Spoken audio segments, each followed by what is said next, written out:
Their spacecraft have a perfect texture. This is what Gary McKinnon's first interview says. Years after his disclosure, this is what he said about the spacecraft.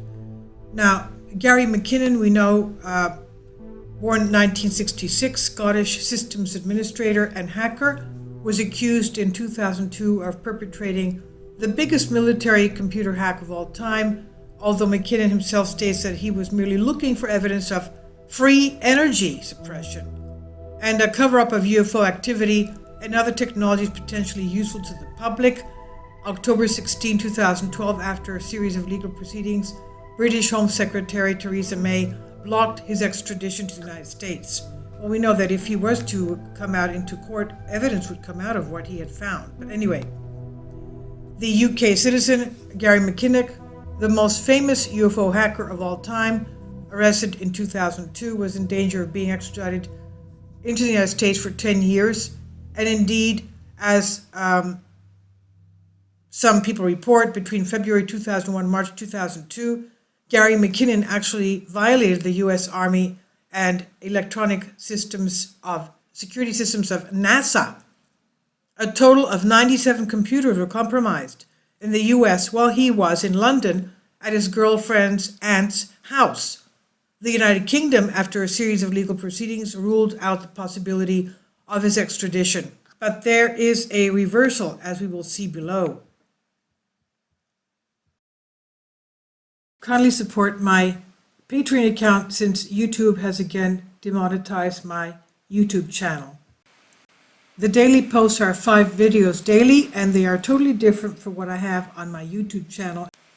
Thank you so much for your support and that you find all my content so interesting. You'll find the Patreon account details in the description box below. What he claimed he found was evidence of a secret space program, including references to non-ground officers. Are you paying attention? So these whistleblowers who talked to us about secret space programs, he found the evidence of this, of non-ground officers. In other words, they were officers sent off-world. According to a British Metro Post, but also ship-to-ship transfers, that is, spacecraft-to-spacecraft transfers that did not belong to the U.S. military list. Quote, their spacecraft have perfect texture, end quote.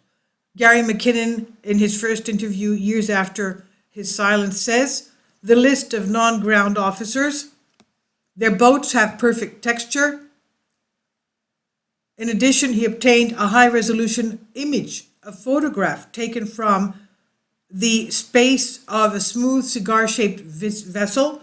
So he had an image in space taken of this cigar-shaped vessel.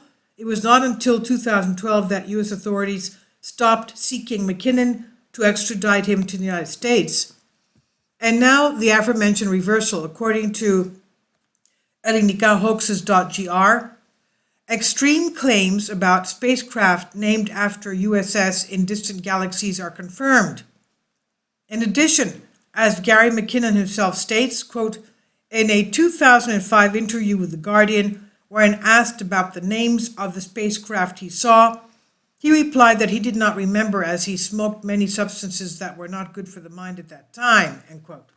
Maybe he was just covering himself.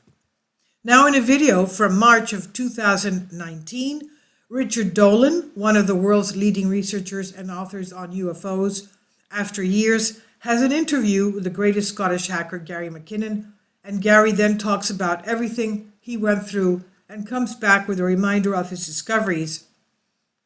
The video is called Perfectly Smooth Shell of a Craft, and in there, Gary McKinnon has his first interview in years. Richard Dolan has this interview with him. I've translated this for you from a Greek article.